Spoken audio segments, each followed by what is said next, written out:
Hey guys, what is going on? This is Travis P11. I'd like to welcome you back to the channel, and today I'd like to introduce to you my entry, I guess you could say, for the $300 zombie gun challenge that Matt over at the Never Enough Ammo channel was putting on. Just as a disclaimer, I'm not actually entering this in the contest. I did this more in the spirit of the competition. I actually already had this pistol sitting in my safe, and the idea behind the $300 zombie gun challenge was that you would go out and find yourself a firearm, and the max that you could put into it is $300.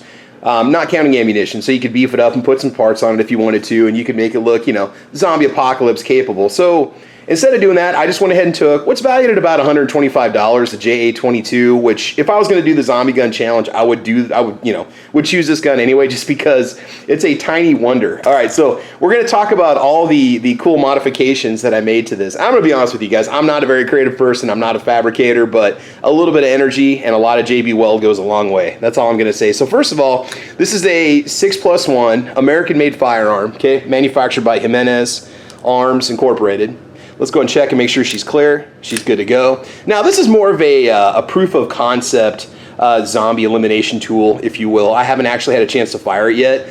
But just like those cool concept cars that you see at SEMA every year, this is one of those SEMA grade 22 caliber pistols. All right, so first things first, we gave it this sweet deep forest green paint job on the frame. So I did sand it down a little bit. I took off the grip panels.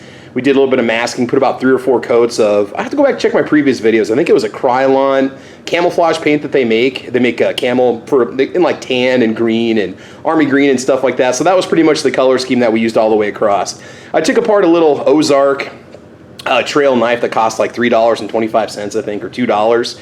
Took the blade off, JB welded it to the slide, and there's something very strategic about the way that I mounted this. First of all, we gave it the cool matching deep forest green paint scheme on the blade, which I think is absolutely awesome. So when you're using the pistol, you shoot it and you can shoot it, right? Now, if you need to jab and say poke a zombie through the eyeball to take him out, all you have to do is move your finger up here behind this little support, which is the little locking mechanism flipper that you use. You just, this little knob here, you put your finger behind it and boom, you can ram right in and eliminate that zombie. So that makes this a lethal, absolutely lethal, sweet tactical close quarters zombie elimination device. Now, when you shoot it, you got to bear in mind I had to make sure that there was clearance for my fingers. So when the cycle, the slide would cycle, you wouldn't have to worry about the blade cutting into you, which is why the blade is turned upright. It also allows for some jab ups and going up, and it's a much more aggressive position, having the bayonet, if you will, where it is. Okay, no modifications to the internals, nothing done with the trigger, the capacity. I was gonna maybe fabricate a mag. I could glue 2 mags with one upside down so you could flip them around. That's always a possibility. Illumination is always important in the zombie apocalypse, and I've got a simple little $1 light that I bought at Dollar Tree, and I went ahead and gave it the deep forest green paint job. I keep wanting to say mossy oak. It's not mossy oak. It is attached with Velcro, which means it's easy to take off, it's easy to put back on. Runs on, I think, a couple watch batteries. I wasn't able to unscrew it, so it didn't matter, but it gives you an awesome thumb actuation, so you can turn the light on, turn the light off, which is just absolutely awesome. It's going to illuminate all those targets, and this is a surprisingly bright 3 LED light for $1 at Dollar Tree, which is, very cool. By the way, the total cost on this build, I'm not kidding, I think it was $137 or $147.50 if you take $125 for the price of the gun. Now, the optics is where this thing shines, man. It took a lot, well, actually a lack of effort to fabricate the RMR mount for this thing. So we sanded it down so there'd be no paint. I got that sweet raw stainless look going on the top there. And we used some JB Weld super glue. And it's designed to bond anything to anything, right? So plastic to plastic, metal to metal, whatever, anything you need to do. So I put a liberal amount of that glue on there and stuck it on the top. So like I said, it's a proof of concept pistol. I could pull the trigger and this thing could fling the blade back in my face. It could launch the red dot. I have no idea. It's a concept pistol. This is just for inspiration for people out there in the gun community. Now, the red dot itself is pretty cool. This is a $10 Daisy red dot, which actually comes with like a claw mount that is Picatinny and Weaver rail compatible, which is very cool. $9.99 on Amazon. It has 2 different settings to it, which is very cool. It is much sharper in real life than what you guys are seeing right here. It is a 10 MOA dot, which is absolutely massive. I think that means it covers up 10 inches at 100 yards, which is, 2 MOA, 3 OM is what you usually want for a good tactical pistol. But it does have 2 different brightness settings, which I think is just absolutely sweet. You've got a high and a low, and it does not glare through the lens as bad as it does in the camera. And again, you can pull back the slide. You can basically slingshot it to chamber the first round.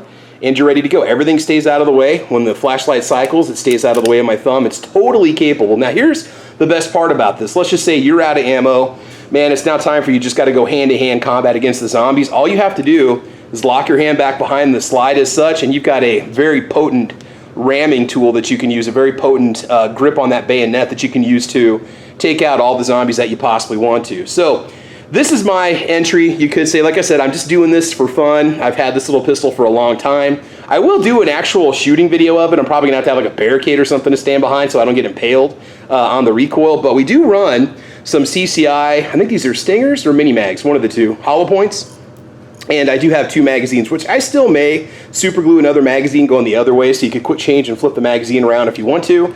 I really wanted to fabricate a super long single stack mag. I wish somebody would make one for this thing. I'm surprised there isn't one with all these JA22s that are floating around out there. And this is a tiny wonder, man, I'm telling you, just absolutely awesome. What is that? What's that Glock that Yankee Marshall has? Is that Gary the Gun Glock or something?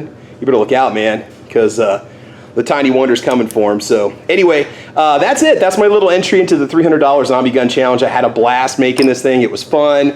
It took just a couple hours tops, you know, everything that I had to do, the preparation, the gluing, the waiting for stuff to dry and all that. I did mask off the sweet optic, so just black up on the top and it's black on the front, and that just basically protected the optics and the little laser projector that's in the back of it, the red dot projector. So yeah, that's it, guys. So I hope you enjoyed checking it out. I did a couple other parts of the video. You can watch my little journey into making this very sweet little pistol in part 1 and part 2, and I'll put links to those videos at the end of this one.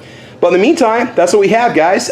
Please like and subscribe and check out my podcast. It's called Caliber Corner, which we host Saturday mornings at 8 a.m. on my channel, Travis P11. Occasionally, we got to do a Sunday show when I'm busy on Saturday, but in the meanwhile, we'll keep putting out some great content, so please like and subscribe.